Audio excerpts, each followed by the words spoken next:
Hi అండి. Welcome back to Andhra queen. ఈరోజు సింపుల్‌గా గీ కారం దోస ఇంట్లో ఎలా తయారు చేసుకోవచ్చో చూద్దాము. గీ కారం దోస తయారు చేయడం కోసం ముందుగా 1 గ్లాసు మినపగుళ్ళు, 2 గ్లాసులు రైస్ తీసుకోవాలి. నేనిక్కడ బ్రౌన్ రైస్ తీసుకుంటున్నాను. మీరు వైట్ రైస్ అయినా తీసుకోవచ్చు. పావు గ్లాసు శనగపప్పు, పావు గ్లాసు సగ్గుబియ్యం తీసుకోవాలి. ఇంకా దీంట్లోకి ఒక అర టీ స్పూన్ వరకు మెంతులు వేసుకోవాలి. మెంతులు ఎక్కువ వేయొద్దండి, చేదొచ్చేస్తుంది. ఇప్పుడు దీనిలోకి నీళ్లు వేసుకుని శుభ్రంగా 1కి 2 సార్లు కడిగేసుకోవాలి. దోసలు వేసుకునేటప్పుడు దీంట్లోకి శనగపప్పు వేసుకుంటే మంచి కలర్ వస్తుంది. దోస వేసిన తర్వాత కలర్ రావాలి అంటే ఇలా శనగపప్పు వేసుకోండి. ఇలా శుభ్రంగా కడిగేసుకున్న తర్వాత దీంట్లోకి నీళ్లు వేసుకుని 5, 6 గంటల పాటు నానబెట్టుకోవాలి.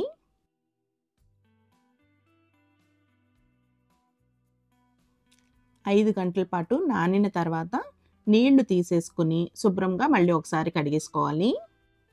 ఇప్పుడు మిక్సీ జార్‌లో కానీ ఎక్కువ క్వాంటిటీ అయితే గ్రైండర్‌లో వేసుకొని రుబ్బేసుకోవాలి. రుబ్బుకునేటప్పుడు నీళ్లు కూడా వేసుకుని దోసల పిండి కన్సిస్టెన్సీ వచ్చే వరకు రుబ్బుకోవాలి.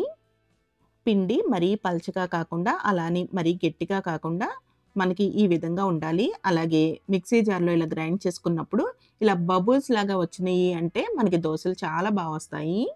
ఇప్పుడు పిండంతా కూడా గిన్నెలోకి ట్రాన్స్‌ఫర్ చేసేసుకొని మళ్ళీ మిక్సీ జార్‌లో ఇంకొన్ని నీళ్లు వేసుకొని ఆ పిండిని కూడా ఇలా కలిపేసుకోవాలి. పిండి కన్సిస్టెన్సీ వీడియోలో చూపించిన విధంగా ఉండాలి. మనకి పులిచిన తర్వాత ఇంకొంచెం పలచబడుతుంది. అందుకని ఈ విధంగా ఉండేటట్టు చూసుకోవాలి. ఇప్పుడు గిన్నెకి పక్కనున్న పిండి అంతా కూడా తీసేసుకుని మూత పెట్టుకుని 5, 6 గంటల పాటు నాననివ్వాలి. నైట్ రుబ్బుకున్నట్టయితే మార్నింగ్ వరకు ఉంచేస్తే మనకి చక్కగా పులిసిపోతుంది. వాతావరణం చల్లగా ఉంటే ఎక్కువసేపు పులియనివ్వాలి. ఇప్పుడు కారం దోసలోకి కారం కూడా రెడీ చేసుకుందాము. దీనికోసం ఒక గిన్నెలోకి వేడి నీళ్లు తీసుకుని 10 వరకు ఎండుమిరపకాయలు వేసుకుని 1 గంట పాటు నానబెట్టుకోవాలి. ఇప్పుడు నానబెట్టుకున్న ఎండుమిరపకాయలని మిక్సీ జార్‌లోకి వేసుకోవాలి. నీళ్లు వేయాల్సిన అవసరం లేదు. ఇంకా 2 మీడియం సైజు ఉల్లిపాయలని ముక్కలు కట్ చేసుకొని వేసుకోవాలి. 10 వెల్లుల్లి రెమ్మలు, 1 టీ స్పూన్ జీలకర్ర, కొంచెం చింతపండు వేసుకోవాలి. టొమాటో అయినా వేసుకోవచ్చు. ఇంకా 1 టీ స్పూన్ ఉప్పు వేసుకొని మెత్తగా గ్రైండ్ చేసేసుకోవాలి. ఇంకా కొంచెం కారంగా కావాలి, కొంచెం కలర్‌ఫుల్‌గా కూడా ఉండాలి అనుకుంటే ఇలా 1 టీ స్పూన్ వరకు కారం వేసుకొని మళ్ళీ గ్రైండ్ చేసుకుంటే మనకి బాగా ఎర్రగా వస్తుంది.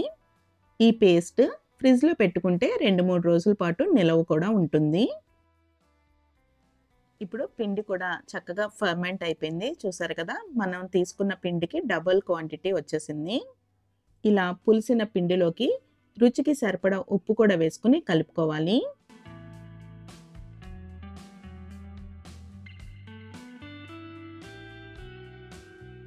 ఇప్పుడు దీనిలోకి రుచికి సరిపడా ఉప్పు కూడా వేసుకుని నెమ్మదిగా ఒకే డైరెక్షన్‌లో కలుపుకోవాలి.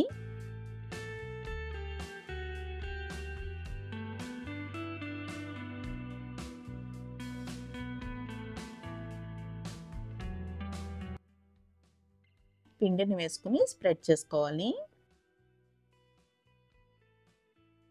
దోసని ఇలా స్ప్రెడ్ చేసుకున్న తర్వాత అంచుల వెంట ఇంకా మధ్యలోని కూడా నెయ్యిని వేసుకోవాలి.